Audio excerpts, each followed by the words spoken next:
शौहर से मोहब्बत करती है। कैसे? वो कहीं भी बाहर जाते वक्त बच्चे को तो पड़ोसन के पास छोड़ देगी, लेकिन कभी शौहर को पड़ोसन के पास नहीं छोड़। अब देखिए ना, बीवियां फरमाइशें बहुत करती है। मेरी बीवी मुझसे फरमाइश बहुत करती है, मेरा झगड़ा हो गया, मैंने कहा मैं जा रहा हूँ खुदकुशी करने के लिए। कह रही 2-4 सफेद सूट दिलवा दे, इद्दत के दिनों में क्या पहनूंगी। अब आप देखो, दोज़ख में कुछ औरतें मस्तियां कर रही थी, शैतान पूछ रहे कौन है औरतें जो यहाँ पर भी बहुत खुश है।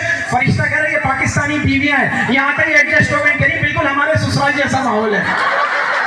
आप देखें ना, कुछ बीवियों की साजिश जो है ना वो शादी वाले दिन से शुरू हो जाती है। कैसे? 30,000 का मेकअप करके तस्वीरें सेव करके रख लेती है, 15 साल बाद बच्चों को दिखाती है, देखो मैं इतनी प्यारी थी, तुम्हारे बाप ने हल कर दिया। और मैं कहता हूँ मियाँ बीवी को अरबी सीखनी चाहिए, क्यों? ताकि झगड़ा हो तो पड़ोसियों को लगे घर में दुआ चल रही है। देखिए, बीवी सब कुछ बर्दाश्त कर सकती है, हाँ। लेकिन लड़ाई के बाद सोता हुआ शौहर बर्दाश्त नहीं कर सकती। ये कैसे सोता? बीवी को रोते हुए बच्चे पर इतना गुस्सा नहीं आता जितना सोते हुए शौहर को देखकर आता है। मैं तो कहता हूँ शादी हमेशा बड़ी उम्र की औरत से करनी चाहिए। क्यों? अगर वो डांटे तो बंदा तसल्ली कर ले, बड़ी है यार। अच्छा बरकत साहब, आप शादी क्यों नहीं करते? मैं शादी इसलिए नहीं करता, मैं डरता हूँ शादी के बाद अगर औलाद मेरे जैसी निकल आई मैं तो बर्बाद हो जाऊंगा। मैं कहता हूँ मुतमईन कौन है इस दुनिया में मेरे सिवा? मुतमईन कौन है दुनिया में मेरे सिवा? हर गम है मेरे पास एक बेगम के सिवा। कि न जाने जन्नत में मर्दों पर कैसी मुश्किल घड़ी होगी, न जाने जन्नत में मर्दों पे कैसी मुश्किल घड़ी होगी, न जाने जन्नत में मर्दों पर कैसी मुश्किल घड़ी होगी, सुना है हूरों के दरमियान बेगम भी खड़ी होगी। अच्छा हम तो कबार देखो, मैं अपने तो बैचलर आदमी हूँ, मैं कबार आदमी हूँ, मैं कह सकता हूँ। देखिए जोड़े आसमानों पर बनते, मुझे लगता है मेरी वाली ऊपर ही रह गई है। जोड़े आसमानों पे बनते हैं, जलील जमीन पे होते हैं। जोड़े आसमानों पर बनते हैं, पकड़े पार्क में जाते हैं। मुझे कभी किसी ने ये नहीं कहा तू मेरी दुनिया हो, मुझे लगता है मैं शायद किसी की आखिरत हूँ यार। नहीं, कहते हैं शादी जो है जस्ट लाइक अ च्युइंगम। हाँ। शुरू में मीठी लगती है, बाद में चबाते रहो। हाँ। और आज के दौर में एक बीवी की दुआ क्या हो सकती है? क्या? या अल्लाह मेरे शौहर को तरक्की दे, दौलत दे, बंगला दे, मुझे कुछ नहीं चाहिए, सब मेरे शौहर को दे, बाकी उसे लेना मेरा काम है।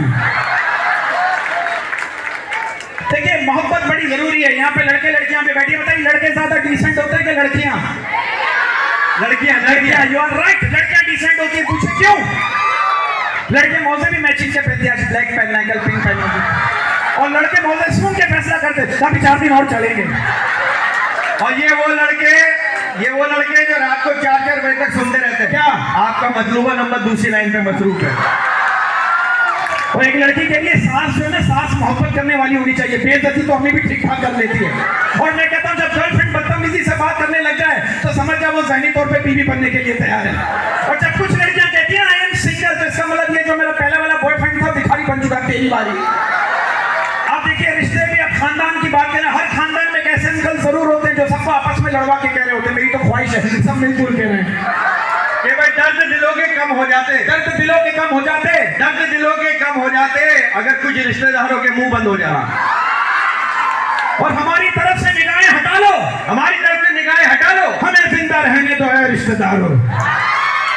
अच्छा हमारे कुछ रिश्तेदार हमें कहते हैं आओ ना हमारे यहाँ कभी, मैं कहता हूँ आप आना बंद करोगे तभी तो हम आएंगे। लोगों के रिश्तेदार मुल्क से बाहर है, हमारे रिश्तेदार समझ से बाहर है। भाई रिश्तेदारों को आप खुश नहीं रख सकते। हाँ। अब मेरे रिश्तेदार मुझसे कहने वीजा लग गया, बताया नहीं, मैंने कहा बताया नहीं तभी तो लगा। मैं कहता हूँ रिश्तेदारों से काम लेने से बेहतर है बंदा अकल से काम ले ले।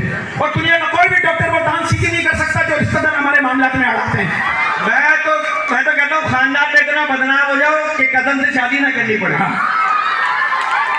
और एक खानदान में होती है फुप्पो, हमारे खानदान में फुप्पो है। मैं एक हफ्ते तक हॉस्पिटल में एडमिट है, मैंने कहा फुप्पो मुझे देखनी क्यों नहीं है? फुप्पो क्या करिए, हमें किसी ने बुलाया ही नहीं। अब देखिए पाकिस्तान से बाहर की लड़कियां जब होशियार होती हैं उन्हें जीनियस कहते हैं, हमारे मुल्क की लड़कियां जब होशियार होती हैं उन्हें क्या कहते हैं? क्या कैंची की तरह जुबान चलती है इसकी। लड़के इतना शदीद किस्म का फ्लर्ट करते हैं, उनका बस नहीं चले, लड़कियों की कबर पे